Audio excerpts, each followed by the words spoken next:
Supreme court में जो बैठे हुए लोग हैं वो अनारक्षित समाज के हैं। वो चाहते हैं कि इसको जो पढ़ा लिखा समाज है, जिनके बाल बच्चा आगे बढ़ रहे हैं, उसको क्रीमी लेयर लगा के छांट दो, और जो लोग गरीब तबका का है, जिसके बाल बच्चे बढ़िया से पढ़ ही नहीं पाते हैं, तो उसको नॉट फाउंड सुटेबल करके छांट देना है। तो गरीब SC ST को नॉट फाउंड सुटेबल में छटैया हो जाएगा और अमीर को क्रीमी लेयर में छटैया हो जाएगा। तो कह देगा कि कैंडिडेट नहीं मिला और इसको हम लोग बैकलॉग भी प्रतीक्षा कर लेगा और उसके बाद कहेगा इसको हम जनरल कर देते हैं। तो ये मनसा वही है, खत्म पूरी तरह से शेड्यूल कास्ट शेड्यूल ट्राइब के जो लोग आगे बढ़ गए हैं उसको क्रीमी लेयर के नाम पर छांट देना है, और जो गरीब है उसको नॉट फाउंड सुटेबल, माने उसमें क्षमता नहीं है, मेरिट नहीं है, इस आधार पर छांट देना है। तो एक बहुत बड़ा प्लानिंग है। न्यायाधीश महोदय जिन्होंने जजमेंट दिया है, अगर इतना ही ईमानदारी से बात कर रहे हैं तो सुप्रीम कोर्ट और हाई कोर्ट के जजेज की बहाली में भी क्रीमी लेयर लगा देना चाहिए, क्योंकि जो सवर्ण क्लास के वकील जिनके पिताजी जज रह चुके हैं हाई कोर्ट का, और जिनके परिवार का कोई भी जज रह चुका है हाई कोर्ट का या सुप्रीम कोर्ट का, तो उनके बाल बच्चों को जज में अपॉइंटमेंट नहीं होगा, क्या ये लगाएंगे? नहीं लगाएंगे, क्योंकि उनका वहाँ पर जो है ना एकदम माने अघोषित आरक्षण है, अनएसर्टेड रिजर्वेशन है। सबसे पहले तो क्रीमी लेयर लगना चाहिए सुप्रीम कोर्ट और हाई कोर्ट के जजेज की बहाली में। जिनके बाप दादा परदादा रह चुके हैं हाई कोर्ट का जज या सुप्रीम कोर्ट का, उनका एक भी बेटा पोता जज नहीं बनेगा। ऐसा ये करेंगे। अगर ये लोग बहुत ईमानदार हैं और चाहते हैं कि मेरिटोरियस लोग आवे, तो ये जो कॉलेजियम इन लोगों ने बना करके रखा है, तो कॉलेजियम को 6 सदस्यीय बना दें और उसमें एक शेड्यूल ट्राइब का रख लें जज को, एक शेड्यूल कास्ट के जज को रख लें, एक अत्यंत पिछड़ा वर्ग के जज को रख लें, एक OBC को जज को रख लें, एक माइनॉरिटी के जज को रख लें और एक उच्च जाति के भी जज रख लें। 6 का टीम बना दें। कॉलेजियम से ही अगर आपको लगता है कि कॉलेजियम बहुत डेमोक्रेटिक है और बहुत ही सटीक व्यवस्था है, तो कॉलेजियम में भारत के संविधान में 6 क्लास है, SC ST MBC OBC minority और जनरल क्लास। तो सब में से एक जज कॉलेजियम में ले लीजिए और धड़ल्ले से आप बहाली करिए, तो हम कोई इतराज नहीं होगा। लेकिन नहीं, आजादी के बाद से हाई कोर्ट और सुप्रीम कोर्ट के कॉलेजियम में सिर्फ और सिर्फ सामान्य वर्ग के लोग रहते हैं और सामान्य वर्ग का ही नाम रिकमेंड करते हैं। उस सिलेक्शन कमेटी में अगर 6 वर्ग का जज रहे तो थोड़ा बहुत चेक एंड बैलेंस हो जाएगा, लेकिन वो नहीं। कॉलेजियम हमारा रिजर्वेशन है, अघोषित 100% रिजर्वेशन है। देश में क्रांति होने वाली है और अब बहुत जल्द वो समय आ रहा है कि सुप्रीम कोर्ट का जो 34 जज का पद है, उसमें 30 पद अनुसूचित जाति, जनजाति, अति पिछड़ा और अल्पसंख्यक समाज के कानूनविदों के लिए रिजर्व करना पड़ेगा इन लोग को, क्योंकि ये लोग तो अब एकदम बिल्कुल जबरदस्ती कर रहे हैं। अब जो है सुप्रीम कोर्ट में आरक्षण उतना ही जरूरी है जितना जीने के लिए पानी और हवा की आवश्यकता है, और ये लड़ाई होगी। और इसके लिए हमने सुप्रीम कोर्ट, हाई कोर्ट जजेज अपॉइंटमेंट रिजर्वेशन बिल एक तैयार किया है। ये कॉन्स्टिट्यूशनल अमेंडमेंट बिल है। अगर इस बिल को पार्लियामेंट से पारित करा दिया जाए तो सुप्रीम कोर्ट और हाई कोर्ट में भी देश का 90% आरक्षण लागू हो जाएगा। सुप्रीम कोर्ट ऑफ इंडिया ने SC ST आरक्षण को लेकर एक बड़ा फैसला सुनाया है। चीफ जस्टिस DY चंद्रचूड़ की अगुवाई में 7 जजों के बेंच ने 6-1 से फैसला सुनाया है। SC ST आरक्षण को लेकर ये कहा गया है कि अब उसके अंदर सब क्लासिफिकेशन किया जाएगा, यानी कि उप वर्गीकरण। इस मुद्दे में बातचीत करने के लिए मेरे साथ इस वक्त मौजूद हैं संविधान विशेषज्ञ, पटना हाई कोर्ट के वरिष्ठ वकील माननीय अरुण कुशवाहा जी। इनसे बातचीत करेंगे और जानने का प्रयास करेंगे कि ये पूरा मामला क्या है। सर, स्वागत है आपका। Thank you. देखिए, सुप्रीम कोर्ट ने जो आदेश पारित किया है, जिसमें अनुसूचित जाति जनजाति को 2 भागों में तोड़ने का प्रयास किया है, तो ये बिल्कुल पॉलिसी डिसीजन का मामला था। और भारत का संविधान एकदम क्रिस्टल क्लियर है इस पॉइंट पर कि पॉलिसी डिसीजन के मामले में कोर्ट को इंटरफेयर नहीं करना चाहिए, चाहे वो सुप्रीम कोर्ट हो या हाई कोर्ट हो। और सेपरेशन ऑफ पावर कर दिया गया है। संविधान के आर्टिकल 211 में और 212 में न्यायपालिका को पार्लियामेंट के कार्रवाई में इंटरफेयर नहीं करना है और पार्लियामेंट को सुप्रीम कोर्ट के कार्रवाई में इंटरफेयर नहीं करना है। तो ये जो कानून बना हुआ था शेड्यूल कास्ट शेड्यूल ट्राइब का, आर्टिकल 341 और 342 के तहत भारत के संविधान में, ये पार्लियामेंट के द्वारा बनाया गया था और पार्लियामेंट के कैबिनेट से पारित हो करके, कॉन्स्टिट्यूशनल असेंबली से पारित करके, और उसके बाद राष्ट्रपति के द्वारा नोटिफाई किया हुआ कानून था। तो इस कोर्ट को पार्लियामेंट के फाइनल डिसीजन के खिलाफ इंटरफेयर ही नहीं करना चाहिए। आर्टिकल 211 और 212 दोनों सेपरेशन ऑफ पावर किया हुआ है कि जुडिशियरी को पार्लियामेंट के डिसीजन में इंटरफेयर नहीं करना चाहिए और पार्लियामेंट को भी जुडिशियरी के जो जजमेंट होते हैं उसमें इंटरफेयर नहीं करना चाहिए। तो ये जुडिशियल एक्टिविज्म है, और जुडिशियल एक्टिविज्म का मतलब न्यायिक सक्रियता है। हम असंवैधानिक ही आदेश देंगे, आपको जो बुझाता है कर लीजिए।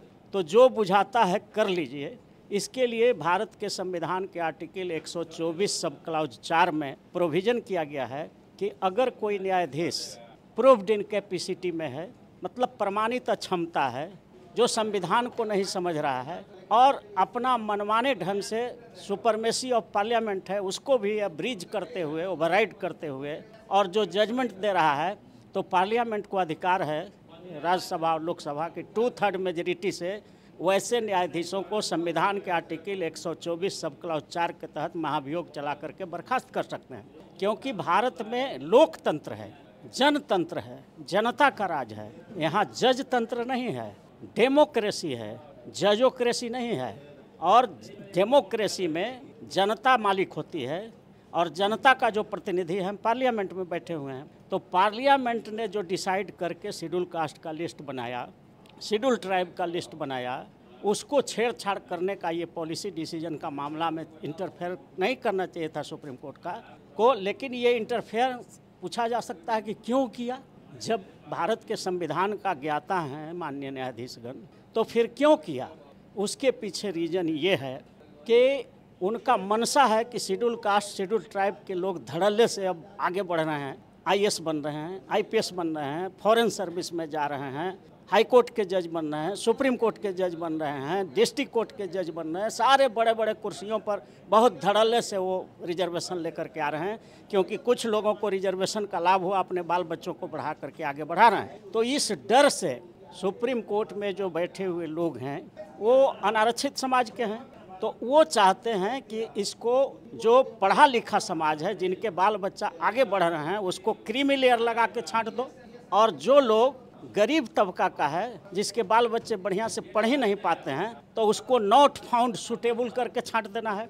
तो गरीब SC ST को नॉट फाउंड सूटेबल में छटैया हो जाएगा और अमीर को क्रीमी लेयर में छटैया हो जाएगा। तो कह देगा कि कैंडिडेट नहीं मिला और इसको हम लोग बैकलॉग भी प्रतीक्षा कर लेगा, और उसके बाद कहेगा इसको हम जनरल कर देते हैं। तो ये मनसा वही है, खत्म करने की खत्म पूरी तरह से शेड्यूल कास्ट, शेड्यूल ट्राइब के जो लोग आगे बढ़ गए हैं उसको क्रीमी लेयर के नाम पर छांट देना है, और जो गरीब है उसको नॉट फाउंड सूटेबल, माने उसमें क्षमता नहीं है, मेरिट नहीं है, इस आधार पर छांट देना है। तो एक बहुत बड़ा प्लानिंग है कि हम हाई कोर्ट, सुप्रीम कोर्ट में गरीब के बेटा को, शेड्यूल कास्ट के बेटा को, शेड्यूल ट्राइब को, तो अगर ये न्यायाधीश महोदय जिन्होंने जजमेंट दिया है अगर इतना ही ईमानदारी से बात कर रहे हैं, तो सुप्रीम कोर्ट और हाई कोर्ट के जजेज की बहाली में भी क्रीमी लेयर लगा देना चाहिए। क्योंकि जो सवर्ण क्लास के वकील, जिनके पिताजी जज रह चुके हैं हाई कोर्ट का, और जिनके परिवार का कोई भी जज रह चुका है हाई कोर्ट का या सुप्रीम कोर्ट का, तो उनके बाल बच्चों को जज में अपॉइंटमेंट नहीं होगा, क्या ये लगाएंगे? नहीं लगाएंगे, क्योंकि उनका वहाँ पर जो है ना एकदम माने अघोषित आरक्षण है, अनएसर्टेड रिजर्वेशन है। सबसे पहले तो क्रीमी लेयर लगना चाहिए सुप्रीम कोर्ट और हाई कोर्ट के जजेज की बहाली में, कि जो गरीब गुरबा सवर्ण में ही अगर होते हैं, बहाल होते हैं, तो सवर्ण में जो गरीब गुरबा वकील है उन लोगों का बेटा बने, और जिनके बाप दादा परदादा रह चुके हैं हाई कोर्ट का जज या सुप्रीम कोर्ट का, उनका एक भी बेटा पोता जज नहीं बनेगा। ऐसा ये करेंगे। सर, आपने एक बात कही है कि समाज को तोड़ने का ये प्लान है, तो कैसे समाज टूटेगा इससे? ये बिल्कुल, जब आपके आदमी न्यायपालिका में नहीं रहेंगे, कार्यपालिका में रहेंगे, विधायिका में नहीं रहेंगे, मीडिया में, नेशनल मीडिया में नहीं रहेंगे, तो यही चारों तंत्र है भारत के संविधान में, जो गरीबों को सामाजिक न्याय देता है, आर्थिक न्याय देता है, राजनीतिक न्याय देता है, फौजदारी न्याय देता है, धन, धरती, राजपाट सब में न्याय देने का काम इन्हीं चारों का है। और इन चारों तंत्रों में, पावर हाउस में आपको घुसने के लिए ही रोक रहा है। और सबसे पावरफुल पावर हाउस है ये न्यायपालिका। 93 के आप सब जानते हैं कि भारत में लोकतंत्र है, जज तंत्र तो है नहीं, डेमोक्रेसी है, जजोक्रेसी नहीं है। तो फाइनल डिसीजन पार्लियामेंट का होना चाहिए। इसलिए ये प्रयास किया जा रहा है कि 4 पावर हाउस जो है, मैंने डेमोक्रेटिक सेटअप में जो न्यायपालिका, कार्यपालिका, विधायिका और नेशनल मीडिया, इन चारों में हम SC ST OBC माइनॉरिटी को नहीं घुसने दें। इस प्लान के तहत ये सब काम किया जा रहा है। अगर ये लोग बहुत ईमानदार हैं और चाहते हैं कि मेरिटोरियस लोग आवे सुप्रीम कोर्ट में और हाई कोर्ट की हम बात कर रहे हैं। तो ये जो कॉलेजियम इन लोगों ने बना करके रखा है, तो कॉलेजियम को 6 सदस्यीय बना दें और उसमें एक शेड्यूल ट्राइब का रख लें जज को, एक शेड्यूल कास्ट के जज को रख लें, एक अत्यंत पिछड़ा वर्ग के जज को रख लें, एक ओबीसी को जज को रख लें, एक माइनॉरिटी के जज को रख लें और एक उच्च जाति के भी जज रख लें। 6 का टीम बना दें।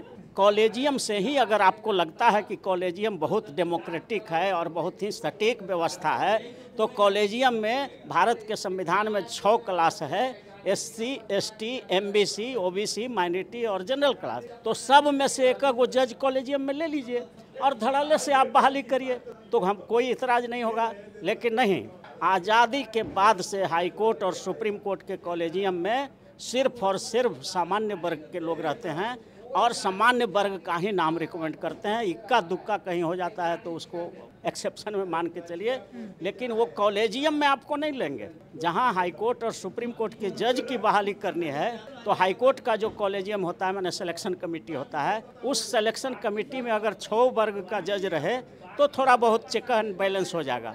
लेकिन वो नहीं, कॉलेजियम हमारा रिजर्वेशन है, अघोषित 100% रिजर्वेशन है, उसमें सिर्फ सामान्य वर्ग के लोग रहेंगे, उच्च जाति वर्ग के लोग रहेंगे। तो ये तो देश के लोकतंत्र पर बहुत बड़ा खतरा है। आज़ाद हुए हमें 75 साल हो गए और अभी हमने सुप्रीम कोर्ट हाई कोर्ट के जज के बहाली में डेमोक्रेसी नहीं अपनाया है, राजतंत्र से कर रहे हैं। ये बहुत बड़ा राष्ट्रीय शर्म की बात है हमारे लिए। शेड्यूल कास्ट, शेड्यूल ट्राइब है, उनको जो रिजर्वेशन दिया गया उसका आधार था सामाजिक और शैक्षिक पिछड़ापन और उसके साथ साथ अनटचेबिलिटी। बट अभी जो ये फैसला सुनाया गया है, ये पूरी तरीके से आर्थिक आधार है, तो ये कितना असंवैधानिक है और ये अनटचेबिलिटी के आधार पर ही होना चाहिए, फिर आर्थिक आधार होना जरूरी है आज के समय में? देखिए, आपको बतला दें कि 1933 में बाबा साहब भीमराव अंबेडकर ने इस पॉइंट पर वहाँ हुआ था, कलकत्ता असेंबली में डिबेट हुआ था कि आर्थिक आधार पर आरक्षण किया जाए कि सामाजिक और शैक्षणिक पिछड़ापन और जिसका प्रतिनिधित्व नहीं है उसके आधार पर। तो बाबा साहब भीमराव अंबेडकर ने वहाँ रखा था कि जगह आर्थिक आधार पर कर दीजिएगा तो सारा BDO, CO, DM जो आय प्रमाण पत्र बनाने वाले हैं सब उच्च जाति वर्ग के लोग ही हैं और घूस देने के लिए पैसा भी उन्हीं के पास है। तो वो जा करके कम आय का प्रमाण पत्र बना लेंगे और उन्हीं का CO साहब, BDO साहब भी हैं, DM भी हैं, वो कहेंगे गरीब तो यही है। इसलिए सारा आरक्षण का जो मुद्दा है वो फ्रस्ट्रेट हो जाएगा, देना न देना बराबर हो जाएगा। वो एक होड़ मच जाएगा कि कौन कम आय का प्रमाण पत्र बनाया है उसको आरक्षण मिलेगा। इसलिए उन्होंने बिल्कुल डिबेट में सारे लोगों को पराजित किया था और कहा था कि आरक्षण का आधार होना चाहिए जो सामाजिक रूप से पिछड़ा है, मतलब जिसको नीच माना जाता है, समाज में नीच दृष्टि से देखा जाता है, जो शैक्षणिक रूप से पिछड़ा है, मतलब जिस समाज में शिक्षा की कमी है और जिसका प्रतिनिधित्व नहीं है, नेग्लिजिबल है, एडिक्वेट नहीं है, पर्याप्त प्रतिनिधित्व जिसका नहीं है, ये महत्वपूर्ण बात था। तो जिस समाज का भारत के नौकरियों में पहले से ही 87% नौकरियों में उच्च जाति वर्ग के लोग हैं भारत में, और फिर उसको 10% आरक्षण EWS के नाम पर दे दिया गया, तो ये तो संविधान का सीधा सीधा उल्लंघन है। आर्थिक आधार पर आरक्षण जो नहीं है संविधान में, उसको इन लोगों ने सुप्रीम कोर्ट के माध्यम से, हाई कोर्ट के माध्यम से उसमें घुसाने का काम किया है। लेकिन अब शेड्यूल कास्ट, शेड्यूल ट्राइब, अति पिछड़ा और अल्पसंख्यक समाज में भी हजारों डॉक्टर हैं, हजारों इंजीनियर हैं, हजारों वकील हैं, हजार की संख्या में इंटेलेक्चुअल सब हैं जो इन सब इंटेलेक्चुअल डिसऑनेस्टी को समझ रहे हैं और इस देश में क्रांति होने वाली है। और अब बहुत जल्द वो समय आ रहा है कि सुप्रीम कोर्ट का जो 34 जज का पद है उसमें 30 पद अनुसूचित जाति, जनजाति, अति पिछड़ा और अल्पसंख्यक समाज के कानूनविदों के लिए रिजर्व करना पड़ेगा इन लोग को, क्योंकि ये लोग तो अब एकदम बिल्कुल ज़बरदस्ती कर रहे हैं। कॉलेजियम में भी नहीं रखेंगे और हम लोग के SC, ST, MBC, OBC वाला का नाम भी नहीं भेजेंगे, तो ये तो अब एकदम थेथोलॉजी पर हैं। तो अब जो है सुप्रीम कोर्ट में आरक्षण उतना ही ज़रूरी है जितना जीने के लिए पानी और हवा की आवश्यकता है, और ये लड़ाई होगी। और इसके लिए हमने सुप्रीम कोर्ट, हाई कोर्ट जजेज अपॉइंटमेंट रिजर्वेशन बिल एक तैयार किया है। ये कॉन्स्टिट्यूशनल अमेंडमेंट बिल है अगर इस बिल को पार्लियामेंट से पारित करा दिया जाए तो सुप्रीम कोर्ट और हाई कोर्ट में भी देश का 90% आरक्षण लागू हो जाएगा SC ST MBC OBC के लिए। इस तर्क पे क्या कहेंगे कि जो IAS बन गए, IPS बन गए हैं, अच्छे ऑफिसर्स बन गए हैं, नेता मंत्री आदिवासी और दलित समाज के लोग, तो उनके आने वाले पीढ़ी को वो रिजर्वेशन का लाभ नहीं मिलेगा, तो जो पिछड़े हुए हैं पूरी तरीके से उनको दिया जाएगा, उनको आगे बढ़ाने की कोशिश है। तो जो सुप्रीम कोर्ट के जज हैं वो इतनी चिंता कर रहे हैं कि उनको आगे बढ़ाना, इस पर क्या कहें? तो सुप्रीम कोर्ट जज अपने जज बनने में क्यों नहीं चिंता कर रहे हैं? जज को भी चिंता करना चाहिए था कि उच्च जाति के जो जज बन रहे हैं सब अमीर लोग बन रहे हैं और जिसके दादा परदादा जज रहे हैं वही बन रहे हैं, तो सबसे पहले तो उनको एक जजमेंट पारित कर देना चाहिए था कि जिस भी परिवार का कोई जज बन गया है हाई कोर्ट में या सुप्रीम कोर्ट में, उस परिवार का दूर दूर तक कोई न्यायाधीश नहीं बनेगा। ऐसा करेंगे? वो नहीं करेंगे। तो ये हम लोगों के लिए है, SC ST MBC OBC minority के लिए तो ये उनका नज़रिया है, लेकिन अपने जहाँ कर रहे हैं पूरा वंशवाद, परिवारवाद और अमीरों का वहाँ तांता लगा हुआ है। 8 लाख से कम का इनकम होगा तो उसका नाम है जज में नहीं जाएगा, तो अमीरों का जो है वो अड्डा बनते जा रहा है।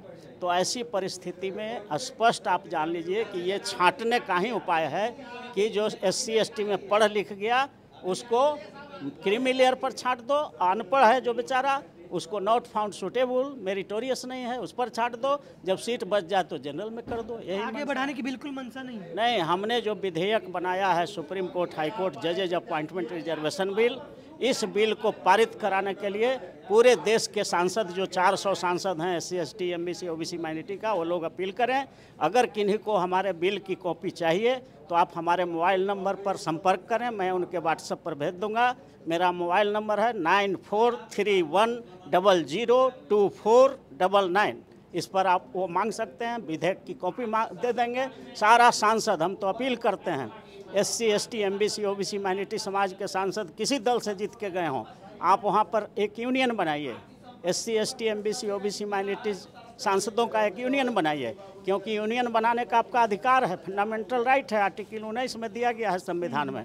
तो जब कुली का यूनियन बन सकता है, वकील का यूनियन बन सकता है, TT का बन सकता है, पुलिस का बन सकता है, तो MP SC ST OBC के MPs का भी तो, पार्लियामेंट के मेंबर का भी तो यूनियन बन सकता है। एक यूनियन बनावें और एक सूत्र से मांग करें कि सुप्रीम कोर्ट हाई कोर्ट में आरक्षण के लिए हम ये जो विधेयक हम तैयार किए हैं उसको हम लोग पार्लियामेंट में रखेंगे और पारित कराएंगे। सारा कहानी ख़त्म हो जाएगा, ये कॉलेजियम भी ख़त्म हो जाएगा, all India judicial service commission भी बन जाएगा, वैकेंसी से परीक्षा जज की बहाली होने लगेगी और उसमें SC ST OBC माइनॉरिटी के लिए आरक्षण भी हो जाएगा। ये विधेयक में सब है जी। तो ये बात, ये थोड़ा संक्षिप्त में बताया कि कॉलेजियम सिस्टम को कौन सी प्रक्रिया से खत्म किया जा सकता है? बिल्कुल, all India judicial service commission बना करके कॉलेजियम को ख़त्म कर सकते हैं।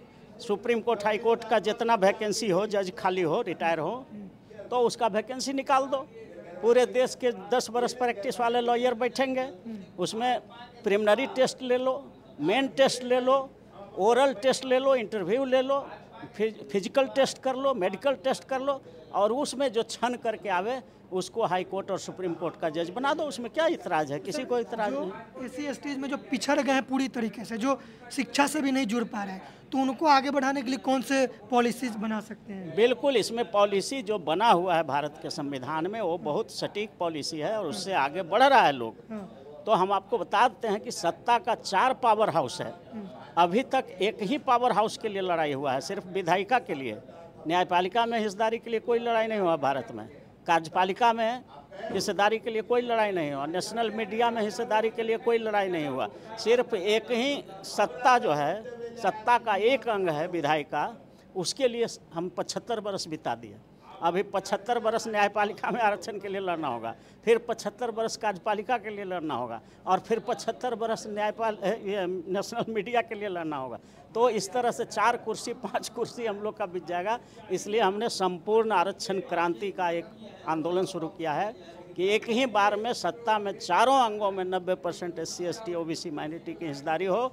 ये टोटल रिजर्वेशन रिवॉल्यूशन का आगाज किया गया है। जो फैसला असंवैधानिक है?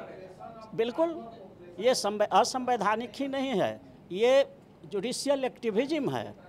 ये न्यायिक सक्रियता का उदाहरण है। ये पॉलिसी डिसीजन में न्यायालय का इंटरफेरेंस है। आर्टिकल 211, 212 का भी ये उल्लंघन है। इसलिए हम लोग फेयर क्रिटिसिज्म करते हुए कंटेम्प्ट ऑफ कोर्ट एक्ट का सेक्शन 5 कहता है कि साफ सुथरे शब्दों में न्यायालय का आलोचना करना कंटेम्प्ट नहीं होता है। और कंटेम्प्ट ऑफ कोर्ट एक्ट है, कंटेम्प्ट ऑफ जज एक्ट नहीं है। न्यायालय का मानना होता है, माने इंस्टीट्यूशन का होता है। लेकिन लोग प्रचारित करता है कि जज का मानना होता है। कंटेम्प्ट ऑफ जज एक्ट नहीं है भारत में, कंटेम्प्ट ऑफ कोर्ट एक्ट है। कोर्ट मतलब इंस्टीट्यूशन, और उसमें सेक्शन 16 में कहा हुआ है कंटेम्प्ट ऑफ कोर्ट एक्ट में कि अगर कोई न्यायाधीश भी अनपार्लियामेंट्री शब्द बोलता है किसी गवाह को, किसी वकील को, किसी जनता को, किसी पार्टी को, तो उस जज पर भी कंटेम्प्ट ऑफ कोर्ट एक्ट के तहत उस पर केस हो सकता है। और उनको भी, जज साहब को भी 6 महीना का जेल भेजा जा सकता है, चाहे वो सुप्रीम कोर्ट का जज हो या हाई कोर्ट का हो। आप उदाहरण देखे भी होंगे, कंटेम्प्ट ऑफ कोर्ट एक्ट के तहत CS कर्णन थे, कलकत्ता हाई कोर्ट के एक जज थे, शेड्यूल कास्ट के थे, उनको 6 महीना तक जेल में डाल दिया गया था। तो अवमानना का जो कंटेम्प्ट ऑफ कोर्ट एक्ट का जो भूत है वो सिर्फ वकीलों पर ही नहीं, वो जज साहब पर भी है। लेकिन ये अलग बात है कि हम लोग अदब करते हैं, कंटेम्प्ट फाइल नहीं करते हैं।